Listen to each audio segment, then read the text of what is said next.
네, 여러분 반갑습니다. 창업과 경영 9주차 강의를 진행하도록 하겠습니다. 자, 8주차는 중간고사 기간이었습니다. 그죠? 우리 창업과 경영 과목은 시험을 치지 않았기 때문에 그렇게 여러분 자료 스크랩 정도로 넘어갔습니다. 그 자료 스크랩을 통해서 나중에 비즈니스 모델을 만들고 사업 계획서를 만들 계획입니다.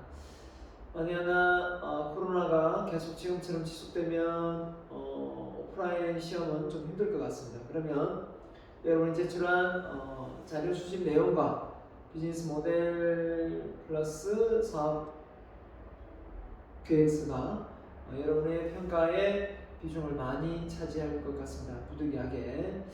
그렇기 때문에 여러분 스스로가 수업을 좀 열중하면 좋겠고요. 그 다음에 이제 비즈니스 모델 환경 분석 어느 정도 끝나고 나면 비즈니스 모델에 대한 부분을 이야기해 줄 겁니다. 그 비즈니스 모델에 대한 부분이 끝나고 나면 사업 계획서를 어떻게 작성하는지에 대한 부분을 집중적으로 사례를 통해서 제가 여러분에게 소개를 하고 또 사례 내용을 참고할 수 있는 사이트도 제가 또 안내를 하겠습니다. 자, 아무튼 우리 과목은 시험을 안 쳤지만 시험 기간 내에 시험 공부한다고 고생 많았을 것 같습니다. 자, 오늘 이 시간에는요 창업의 환경 분석입니다. 환경 분석. 결론적으로 얘기하면 우리가 창업을 하려고 했을 때 기업 창업을 하는 그 환경을 둘러싸여 있는 모든 어떤 여건, 경제적, 문화적, 또 정치적, 뭐가 있으면 기술적 이런 모든 환경을 고려한 부분도 있겠고요. 그리고 또 기업의 내부 요인과 외부 요인에 우리가 많이 활용하는 게 SWOT 분석 이게 있겠고요. 이제 기회 요인과 위협 요인, 또 강점과 약점이죠. 자, 그 다음에 또 뭐가 있습니까? 마이클 폴터의 경쟁사 분석에서 구매자의 교섭력, 또 공급자의 교섭력, 또 대체품, 또 경쟁사도 있을 거고요. 네, 또 나중에 이제 또 될 부분도 있을 겁니다. 자, 이렇게 해서 분석을 또 할 거고요. 자, 그게 차례대로 나올 건데요. 결론적으로 여러분 스스로가 이 창업과 경영을 통해서 전체 나무만 보는 것이 아니라 숲을 볼 수 있는 그런 안목을 가졌으면 좋겠습니다. 여러분 스스로가 이제 취업을 4학년 되면 이제 생각을 하게 되는데요. 그랬을 때 여러분이 가지고 있는 역량이 아무리 뛰어나다고 하더라도 그 외부의 환경에 기회를 만나지 못하면 무용지물이 되고 맙니다.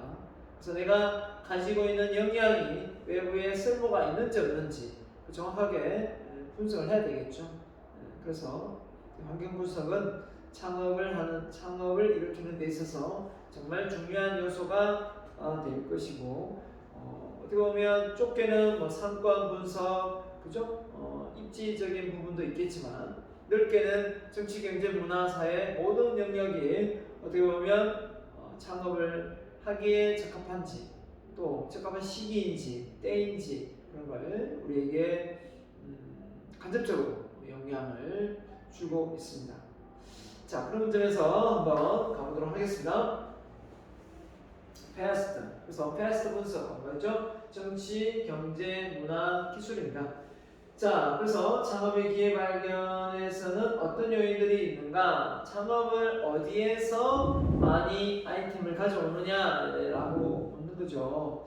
자, 여러분에게 왜 뜬금없이 자료 스크랩을 왜 시켰을까요? 귀찮게. 그건 안 해도 되는데. 근데 이제 꼭 창업을 떠나서 여러분이 자료를 스크랩하는 이런 습관을 들여놓으면 정말 도움이 많이 됩니다. 왜냐하면 여러분의 머릿속에 아이디어가 필요할 때 인풋 대비 아웃풋이 나오는 거지 인풋도 없는데 아웃풋이 나오지는 않거든요. 그렇기 때문에 그 자료를 스크랩할 때 많은 학생들이 그냥 창업 아이템에 관련된 많은 것을 그냥 스크랩하려고 많이 애를 썼을 겁니다. 그럼 좀 쉬울 수도 있어요. 하지만 좀 더 거기서 세분화시키고 특정 분야를 하나 선별해서 그게 관련된 걸 좀 더 디테일하게 내려가는 게 훨씬 더 아이디어가 많이 샘솟는 경우가 많습니다. 그래서 제가 여러분에게 그렇게도 요구를 했고요. 자, 그래서 창업의 기획 개발 단계에서 어떤 요인들이 있는가, 창업 아이템을 발견하는데 유용한 탐색 방법은 어떤 것이 있는가, 유망 아이템이란 무엇인가 라고 한번 전체적인 목차가 나와 있네요. 자, 그래서 창업의 기회를 인생에서 기회는 누구에게나 몇 번은 찾아온다. 그래서 심지어 우리 인생은 기회가 한 3번 찾아온다 이런 말도 많이 하지만 그건 어디까지나 뭐라고 해야 될까요? 한 사람의 생각에 지나지 않고요. 기회는 어떻게 보면 준비된 자에게는 수도 없이 온다라고 말하는 게 아마 정답이지 않을까 생각합니다. 자, 기회가 와도 인지 못하고 지나가는 사람이 있습니다. 맞죠? 인지 못하고 알아서 하지 못하고 그 다음에 그 기회를 놓치지 않고 자신의 것으로 만드는 사람이 있는 반면에 기회가 자신에게 이로운 것인지 아닌지 고민하는 사람도 있고, 그죠? 그래서 창업의 기회는 아이디어가 기술적으로 실행 가능하여야 하며 시장에서 수요 가능할 때 이루어진다. 맞겠죠? 아무리 좋은 아이디어가 있어도 그게 기술력이 뒷받침되지 못한다면 실행이 어려울 것이고요. 시장에서 어떤 가치를 제한하는 역할을 못한다면 고객에게 영향을 받을 수 없기 때문에 고객이 돈을 지불하지 않겠죠. 그래서 사업 아이디어와 아이템이 다음과 같은 평가 기준을 충족하면서 타당성과 실현 가능성이 있을 때 사업화로 연결된다. 그래서 사업 타당성과 실현 가능성 이 부분에 대해서 가장 많이 연구를 하고 분석을 합니다. 사업 타당성이 있느냐, 사업이 정말 일으켰을 때 수익 모델이 되느냐 이거죠. 그냥 단순히 좋은 아이디어로 그칠 수도 있고 그 내용이 사업 아이디어로 전환되어서 정말 수익 구조를 만들어낼 수도 있다는 거죠. 그 생활 속에 편리한 부분이 있기는 하나 그런 불편함을 감내하는 것도 많지 않습니까? 그렇기 때문에 그걸 돈을 엄청나게 비싸게 들여서 개발을 해도 결국은 너무 고가이기 때문에 못 사는 경우도 없지 않아 있고요. 그렇지 않습니까? 네. 지금의 자동차가 그럴 수도 있죠. 자동차가 전기 자동차가 좋긴 하나 전기 자동차가 처음에 구입비가 많이 비싸죠. 수소 자동차도 마찬가지고요. 그러다 보니까 불편함을 무릅쓰고 사는데 가격까지 비싸다 안 사죠. 그래서 정부가 보조금을 지급하고 있습니다. 그죠? 그래서 넥소가 수소 자동차가 6천만 원 넘어가면 한 3천만 원 정도를 정부 지원을 받아서 3천만 원대의 차를 살 수가 있는 거죠. 자, 이런 어떤 그 기회 요인을 잘 활용하면 되지만 또 불편함이 많죠. 아직 수소 충전소도 드물고 충전하러 한번 갔다가 앞차가 있으면 한 20분 30분 기다려야 되고 거기다가 버스가 한 대 서 있으면 2시간도 넘게 그 길 기다릴 수도 있다라는 얘기를 전해 들은 적이 있습니다. 자, 이런 걸 놓고 볼 때 아직은 어떻게 보면 보편화되기는 좀 멀었다라는 생각이 들지 않습니까? 시장성 평가 얼마만큼 할 수 있을 것인가, 그렇죠?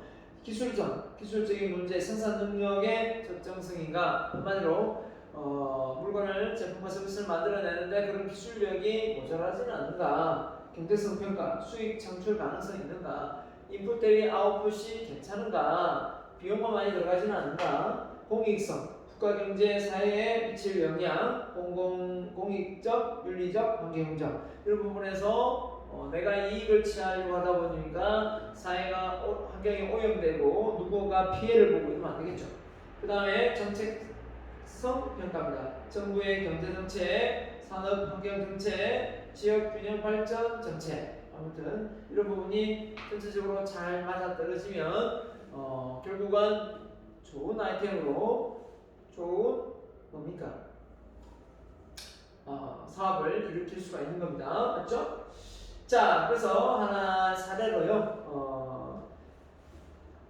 그리스의 시라쿠사 거리에 동상이 하나 놓여 있는데요. 그 동상에는 머리가 대머리이고요.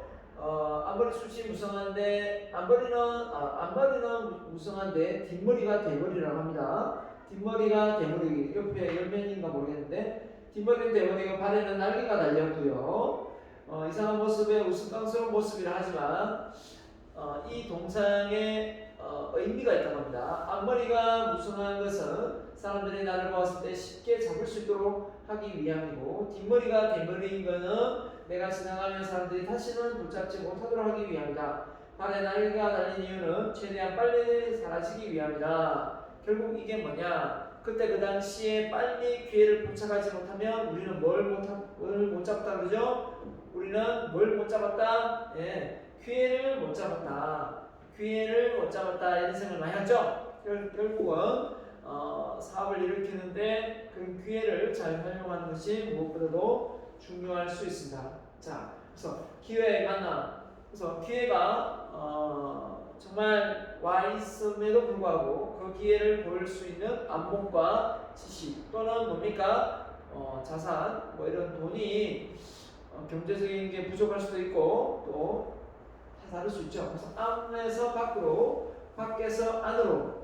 그래서 기회와의 만남은 의도적으로 탐색하기도 하지만 우연히 마주치는 경우도 들어 있습니다. 그래서 직장의 경험, 맞죠? 그 다음에 취미활동, 외부로부터의 초대, 의도된 탐색. 스스로 의도하고 그 분야를 한번 집중해서 공략해서 한번 알아보는 거죠. 이런 것도 어떻게 보면 새로운 사업 비즈니스 모델을 잘 찾는데 도움이 될 수 있을 겁니다. 제일 많은 비중을 차지한다면 바로 직장에서의 어떤 경험들의 기회를 볼 수 있는 눈을 만들어내기도 합니다. 그래서 기회란 준비하고 있는 자에게는 오는 것이다. 창업의 기회를 발견하기 위해서는 많은 준비와 노력이 필요하다 했는데, 그래서 창업에 무엇을 준비하고 있어야 되느냐라고 한다면 말 그대로 어떤 특정한 분야에 관심을 가지고 그 분야에 관련된 책을 보고 자료를 모으고 또 인맥을 쌓고 간접 경험을 하고 그 다음 뭡니까? 직접 경험도 해야 되겠죠. 이런 과정 속에 창업을 내가 해야 되겠다라는 어떤 강한 확신이 들지 않겠습니까? 그래서 외부와 내부의 영향 요인들을 인해서 창업의 기회를 발견한다. 그래서 예를 들면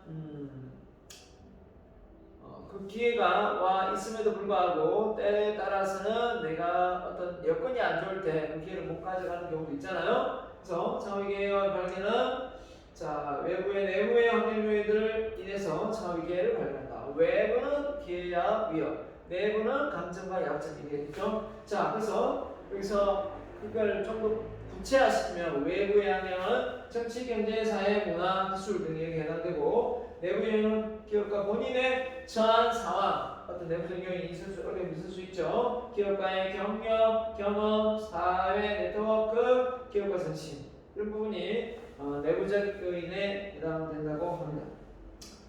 자, 그래서 성공적인 창업의 기회 발견하기 위해서는 바로 외부 환경 ST잖아요. 그죠? 정치, 경제, 문화, 그죠? 사회, 문화, 기술, 정보입니다. 자, 이게 어떻게 보면 내부 환경에 창업의 발견, 사회 네트워크, 경험 정도, 직업 훈련, 개인 경험. 자, 그래서 창업의 기회 탐색, 교육 수준, 경험 정도, 롤 모델, 개인 기업가 정신. 자, 이런 부분이 성공적인 기회 요인으로 탈바꿈할 수 있지 않을까라는 제 생각입니다. 그래서 fast가 뭐냐? fast는 외부 환경의 시장의 큰 흐름을 발견하기 위한 방법입니다 했는데, 자, political, 그죠? regulatory니까 정치, 경제, 제도입니다. 그죠? 경제 요인이고 팩터. 자, 그다음에 소셜 컬처 트렌드니까 사회, 문화 추세입니다. 그다음에 기술 뭡니까? 진보죠. 자, 이런 부분이 기업의 외부에 어떤 일어나는 상황을 고려해서 어떤 게 사업 아이템으로 설정되면 결국 성장할 수 있겠는가라는 거죠. 자, 이런 부분에서 요즘 많이 거론되는 게 오프라인 시장보다 온라인 시장의 플랫폼 사업이 상당히 눈에 띄게 성장하고 있습니다. 그죠? 그래서 이런 부분이 어떤 영향을 주냐? WTO 세계 무역 기구까지 영향을 미칠 수 있고 성장 전략을 위한 규제 완화, 자, 저작권 강화, 그 다음에 방제 및 복지 정책 이런 부분이 있을 수 있습니다. 자, 경제 요인은 거시환경 지표, 환율의 변화, 에너지 가격 변화 이런 부분이 영향을 줄 수밖에 없습니다. 그래서 기름값이 싸냐 비싸냐 이거죠. 환율이 비싸냐 저렴하냐. 자, 그다음에 여성의 경제 활동과 미혼의 증가. 여성의 경제 활동이 증가하고 미혼의 증가 이럴 경우에 여성의 파워가 더 세죠. 인구 감소와 초고령화, 사회 안정과 안심 주구 심리학, 그죠? 자, 인간의 로봇 상용화, 그죠? 기술 정보 IT 기술 정보로 자연 에너지 이용 축적 이렇게 되어 있습니다. 자, 자연 에너지 촉진 이렇게 되어 있습니다. 자, 그래서 이 기술 진보는 지금 수소 이용하기도 하고 또 풍력 이용하기도 하고 태양열 이용하기도 하고 있는 게 많습니다. 자, 그래서 고객 진단에서 고객은 만족이다. 어떻게 하느냐? 고객에게 최대한 만족을 느낄 수 있도록 하기 위해서는 어떻게 됩니까? 기업은 최대 장기적인 이익을 얻어야 된다. 그 다음에 사회적으로는 재와 취득의 분배를 통합하고 개인의 복리 정진의 효과가 있다. 세 번째는 풍요롭고 안전한 생활을 오랫동안 누릴 수 있도록 사회적, 생태적, 윤리적 문제까지 분명하게 고려를 해야 된다. 그래서 최대의 장기적인 이익을 얻어야 되겠고 사회적으로 재와 취득의 분배를 통한 고객의 복리 정진 효과, 그죠? 그 다음에 풍요롭고 안전한 생활을 오랫동안 누릴 수 있도록 사회적, 생태적, 윤리적 문제까지 광범위하게 고려를 해볼 수가 있다. 자, 그래서 우리가 고객 만족이 뭐였습니까? 고객이 기대하는 만큼 사용 가치가 높아야 된다고 말씀을 드렸습니다. 자, 그래서 제품 개발. 현재 고객들에게 새로운 제품을 제공하는 일이 가능한지에 대한 고려입니다. 그래서 새로운 제품을 기존 시장에 새로운 제품을 기존 제품을 다르겠죠. 그래서 현재 제품의 새로운 기능, 고장을 바꿀 것인가, 새로운 상품을 부착할 것인가, 새로운 용도를 다르게 할 것인가, 여러 가지가 있을 수 있겠죠. 자, 그래서 자원과 기술의 변화입니다. 원료의 가격 조달에 대한 장기 추세 전망 어떻게 될 건지, 또 환율 변동의 자금 조달에 대한 미래 추세 분석 이것도 할 필요가 있겠고, 그 다음에 인적 자원 기술이 향상되고 수도원이 생활권 집중으로 수련된 기술 확보, 그죠?